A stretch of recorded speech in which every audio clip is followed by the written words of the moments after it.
ஸ்ரீமதே ராமானுஜாய நமஹ. சுவாமி கொங்கிலாச்சானுடைய திருநட்சத்திரம் ஆவணி மாசம் கேட்ட நட்சத்திரம்.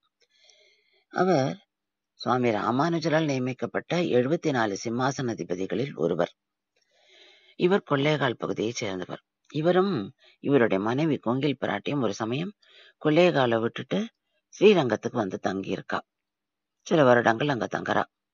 அந்த சமயத்துல கொங்கில் பிராட்டி ராமானுஜரிடம் பஞ்சசம்ஸ்காரம் பெற்று அவருடைய சிஷ்யையாரா. ஒரு நாள் அவளுக்கு ஒரு செய்தி வருது, கொல்லேகால்ல மழை வந்துடுத்து, அதனால பஞ்சம்லாம் போயிடுத்து அப்படின்னு. அதனால திரும்பி போறதுக்கு அவ தயாராரா.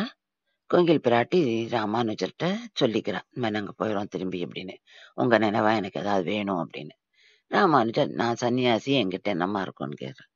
அப்போ கொங்கில் பிராட்டி அவருடைய பாதுகையை பார்த்துட்டு, நான் இதை எடுத்துன்னு போறேன் அப்படிங்கிறா. அவரும் அதை கொடுக்குறா. அதை எடுத்துன்னு போறா. தினம் தன்னுடைய இடத்துல அதுக்கு பூஜை பண்ணிட்டு வாழ்ந்துன்னு வரா. அப்படி இருக்கும்போது ஸ்ரீரங்கத்துல என்ன ஆகுதுன்னா, அங்க கிருமி கண்ட சோழன் ராமானுஜரை தொல்லைப்படுத்துறதுக்காக, அவரை பிடிச்சுன்னு வரதுக்காக ஆள் அனுப்புறான். இதை அறிஞ்சிருந்த குரத்தாழ்வான் என்ன பண்றாருன்னா, ராமானுஜர் எப்படியான அங்கேயும் தப்பிக்க வைக்கணும்ன்றது தன்னுடைய வெள்ளை வேஷ்டியை அவருக்கு கொடுத்து அவரை அதை உடுத்திக்க சொல்லி சில சிஷ்யர்களோட ஸ்ரீரங்கத்தோட கிளம்ப சொல்லிடுறார். அவர் என்ன பண்றாருன்னா, ராமானுஜரோட காவிய வேஷ்டியை உடுத்திட்டு அரண்மனைக்கு போறார். வெள்ளை வேஷ்டியோட ராமானுஜர் சில சிஷ்யர்களோட ஸ்ரீரங்கத்திலேருந்து மேற்கு நோக்கி போறார், அதாவது மைசூரை நோக்கி போறார். அப்ப போகும்போது ஒரு காட்டுல தங்குறா. அந்த வேடர்கள்லாம் அதை பார்த்துடுறா. இவர் என்ன இவ அவ்வளோ டயர்டா இருக்க, அவளுக்கு ஏதாவது சாப்பாடுக்கு அரேஞ்ச் பண்ணுமே அப்படின்னு சொல்லிட்டு பக்கத்துல இருந்த கொங்கில் பிராட்டியோட திருமாளிகைக்கு வாழராஜன் போறார். கொங்கில் பிராட்டிக்கு ஒரே சந்தோஷம், இவ்வளோ ஸ்ரீ வைஷ்ணவர் வந்திருக்காளேன்னு சொல்லிட்டு அவளுக்கு தலிகை பண்ணணும்னு. ஆனா அவளுக்கு இவளை அடையாளம் தெரியல. ஏன்னா ரொம்ப வருஷங்கள் ஆறுது. அதோட இல்லாம ராமானுஜரும் வெள்ளை வேஷ்டிலையும் இருக்கார். ராமானுஜர் சிஸ்டர்கிட்ட சொல்றார், தொலிகை எப்படி பண்றா, ஏதாவது அந்த அனுஷ்டானங்களை பார்த்துன்னு வாங்கோ அப்படின்னு சொல்றார்.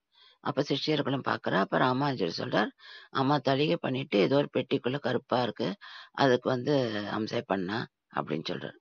ராமானுஜர், ஐயோ பெருமாளுக்கு அம்சை பண்ணாம எப்படி அப்படின்னு சொல்லிட்டு அவர் சாப்பிடல. அவர் சிஷ்யர்கிட்ட சொல்லிடுறார், நான் சாப்பிட மாட்டேன்னு. கொங்கில் பிராட்டிக்கு இதை கேட்டுட்டு ரொம்ப மனசு கஷ்டமா இருக்கு. அப்போ அவ கேக்குறா கொங்கில் பிராட்டி, சரி நீ அம்சை பண்ண, அது என்னது, யாருக்கு அப்படின்னு. அப்போ கொங்கில் பிராட்டி சொல்றா, இது எனக்கு ராமானுஜர் கொடுத்த பாதுகை அப்படின்னு சொல்லி காமிக்கிறா. அப்போ இப்ப ராமானுஜர் இங்கேயே இருக்காரு, உங்களுக்கு அடையாளம் கண்டுபிடிக்க முடியுமானா, நான் கண்டுபிடிக்கிறேனே அப்படின்னு சொல்லிட்டு கையில ஒரு குட்டி விளக்க வச்சுட்டு இப்படியே எல்லாருடைய பாதங்களையும் பாக்குறா. அப்ப ராமானுஜர் திருவடிகளை பார்த்துட்டு, இவர் தான் ராமானுஜர் அப்படின்னு சொல்லி அவ கண்டுபிடிச்சிடுறா. ஆனா ராமானுஜரால சாப்பிடாம இருக்காருன்னு அவளுக்கு ரொம்ப வருத்தமா இருக்கு. இப்போ கொங்கிலாச்சன் வெளியில போயிருந்தவர் திரும்பி வர்றார்.